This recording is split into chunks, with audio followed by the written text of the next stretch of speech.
Rema Namakula webale kubeera maama atasosola kinene abantu abasinga amaaso kye babadde balindiridde balabe Rema Namakula agenda kukolawo ki agenda kukoma ku posti naye bambi Rema Namakula webale kubeera maama atuukiridde amanya eddoboozi bamutemu SMX representing straight out SMX media ne bazanyi ba SMX media queens and kings abo nno mbeebaliza ddala olw'ensonga bwe banfudde kikyendi bwe basubscribers ba SMX media nawe oyinza okwegatta ku SMX media kingdom ng'osubscribing ano ku SMX media tojja kubeera ng'omissinga updates weegatte ku ba SMX kings and queens tuba ne updates buli lunaku buli ssaawa story tukola ezisuuka mu 4-5 olw'ensonga bu story bwaffe obeera bumpimpi ate nga sooka zikonvatinga data waleme kubeera ng'agenda mungi gwabeera alaba stories zaffe ku YouTube so bamikankusaba osubscribing ano ku SMX media tojja kubeera ng'omissinga updates naddala nga zino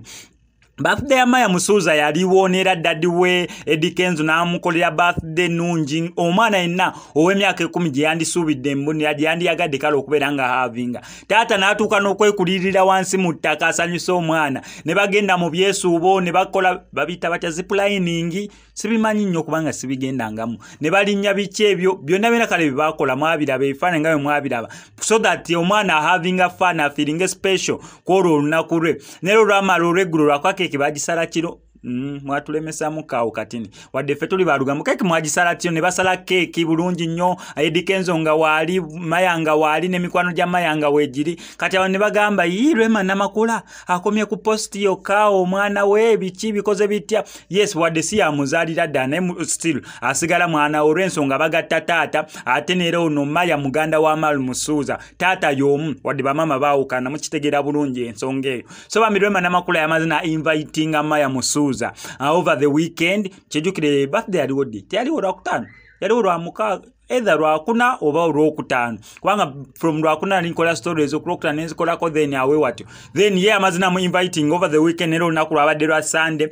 Rema Namakula na inviting Maya Musuuza wali eri Evelyn Namulondo nga naye waali basobole okubeera nga celebrating aba having some fun wamu ne muganda we Amal Musuuza ba having fun ne mukulu we Maya Musuuza so buli muzadde naina kintu kye yandikoze yes we already ombaana bagatta taata okitegira so okwawukana kw'abaana oba okwawukana kwa mami tekwawukanya mama ku mwana okwawukana kwa mami ne daddy tekwawukana baana kubeera mbu oluganda we luli buli omu ekyo kyalina okubeera ng'ayigamu nti wadde mwawula maama oba wadde mwawula taata mmwe abaana mulina osigala nga mugatta taata ne wakera ku mata n'agamba nze ne maama wo tebikwasaganye bulungi twawukanye abaana temulina kwawukana okitegera omwana tolina kwawukana ku taata omwana tolina kwawukana ku maama bondi eyo mugwasigalawo ng'olutindo tomanyi oyinza n'okubeera ensonga ennungamu oba ensonga enzijuvu ey'okubeera nti na taata wo ne maama wo baddiŋŋana so Rema Namakula eno story njikoze kubeera nga nkwebaza bambi olwekyo kye wakoledde Maya Musuuza naye afiringa mbu yes bondi weeri eyo